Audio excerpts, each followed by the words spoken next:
Hello students, welcome back on my YouTube channel. आज के इस वीडियो में हम करेंगे एक्सरसाइज 5.3 का क्वेश्चन नंबर 19। तो देखिए क्वेश्चन 19 में लिखा हुआ है 20 logs are stacked in the following manner.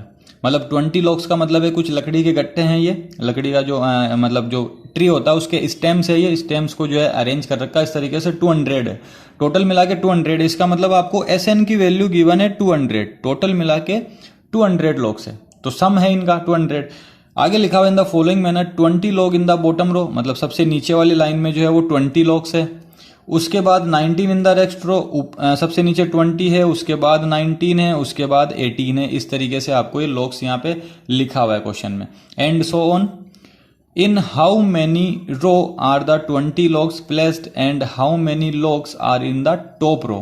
आपको ये बताना है कि how many row, कितनी रो के अंदर ये चीजें आ जाएगी। इसका मतलब आपको सबसे पहले तो ये फाइंड करना है कि how many logs का मतलब है, how many row का मतलब है आपको n फाइंड करना है कि कितनी जो है इसमें रो बन जाएगी। दूसरी बात ये कि and how many logs are in the top row. Top row का मतलब सबसे ऊपर, इसका मतलब हो गया AN की वैल्यू लास्ट में सबसे ऊपर ही ऊपर जो है कितने आपको जो है लॉग्स रखे जाएंगे वो आपको बता देना है। तो आई होप क्वेश्चन तो आपको समझ में आ गया होगा कि आपको किस तरीके से सोल्व करना है। अब मैं यहाँ से AP बना देता हूँ। देखिए AP के अंदर आपको ये गिवन है कि सबसे नीचे 20 है, देन उसके बाद 19, देन उसके बाद 18, देन डॉट डॉट डॉट चलता जाएगा। इट मीन्स ये हो गया कि A की वैल्यू 20 है, D की वैल्यू -1 है इस बार, क्योंकि लॉग्स कम होते जा रहे हैं। ठीक है, और SN की वैल्यू आपको 200 गिवन है।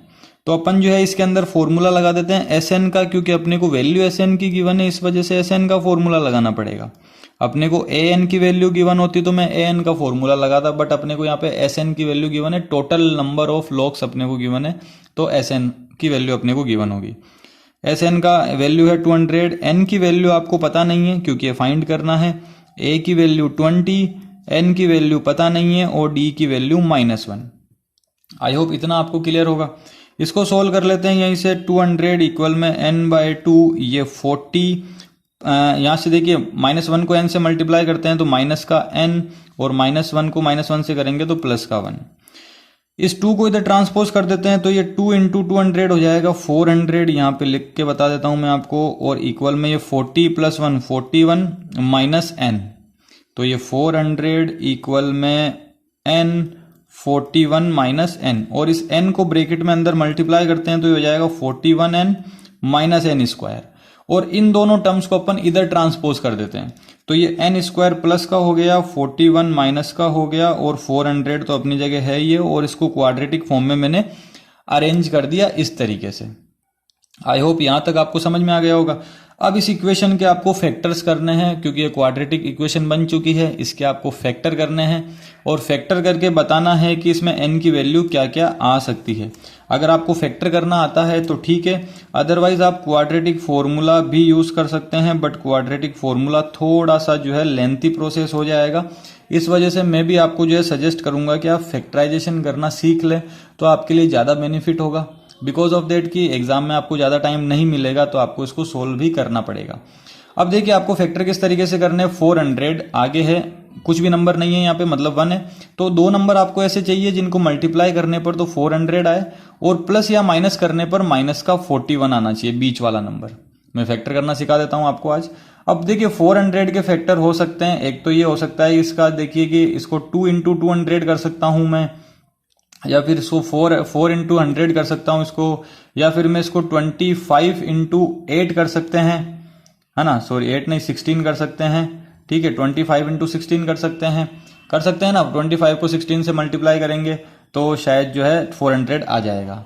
ठीक है, अब देखिए ये वाला फैक्टर मुझे सही लग रहा है, क्योंकि इन दोनों को जब मैं प्लस करता हूं 25 और 16 को, तो मुझे 41 मिल जाएगा। ठीक है, और अगर दोनों को माइनस माइनस रख देते हैं तो माइनस का 41 मिल जाएगा।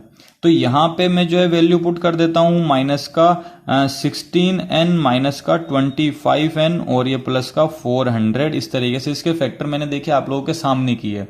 कोई भी ऐसा चीज नहीं है कि कोई मैं रट के आया हूं या फिर मुझे याद है पहले से कोई चीजें, आपके सामने कर रहा हूं मैं।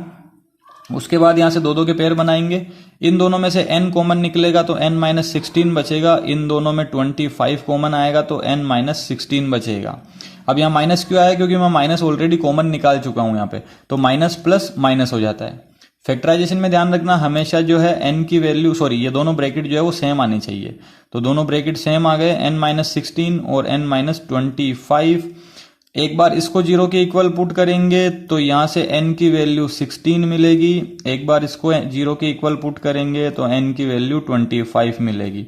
मतलब n के दो आंसर पॉसिबल है, यहाँ पे 16 भी आएगा और 25 भी आएगा। ठीक है, नंबर ऑफ रोज जो है वो 16 भी हो सकती है, 25 भी हो सकती है। तो आई होप आपको यहां तक जो है कोई डाउट नहीं होना चाहिए। उसके बाद देखिए, उसके बाद क्या करते हैं, अब आपको n तो आ गया, अब आपको an फाइंड करना है, तो आपने को दोनों वैल्यू पुट करनी पड़ेगी। व्हेन n इक्वल में 16, जब n 16 होगा तब an की वैल्यू a प्लस 15d होगी, ठीक है ना। और यहां लिख देता हूं when n equals to 25, then उस कंडीशन में an की वैल्यू होगी a प्लस 24d। ठीक है, तो यहां वैल्यूज पुट कर देते हैं, a की वैल्यू 20 प्लस 15, d की वैल्यू -1, तो 20 माइनस 15 और ये आ जाएगा 5।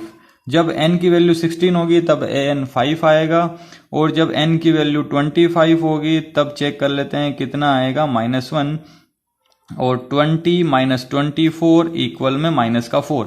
अब देखिए यहाँ पे जो है an की वैल्यू -4 आई है। -4 का मतलब है कि कभी भी लास्ट टर्म जो है वो माइनस में आ नहीं सकती, क्योंकि नंबर ऑफ लॉग्स है वो, तो नंबर ऑफ लॉग्स अपन ये थोड़ी बोलेंगे कि लास्ट रो के अंदर -4 लॉग्स रखे हुए हैं, है ना। तो ये कंडीशन पॉसिबल नहीं है। इसका मतलब अपना फाइनल आंसर क्या होगा, ये वाला 16। तो आपको सिंपली ये लिख देना है कि number of rows are 16 and logs are 5। I hope आपको ये पूरा कॉन्सेप्ट समझ में आया होगा कि किस तरीके से ये क्वेश्चन जो है सोल्व हो रहा है, और किस तरीके से इसमें दो कंडीशन बनी है, और एक कंडीशन किस तरीके से रिजेक्ट हुई है, और फर्स्ट वाली कंडीशन जो इसमें वैलिड आंसर हो गया। अगर आपको सॉल्यूशन अच्छा लगा है, क्वेश्चन समझ में आया है, तो जरूर वीडियो को लाइक करना और चैनल को सब्सक्राइब कर देना। Thank you so much.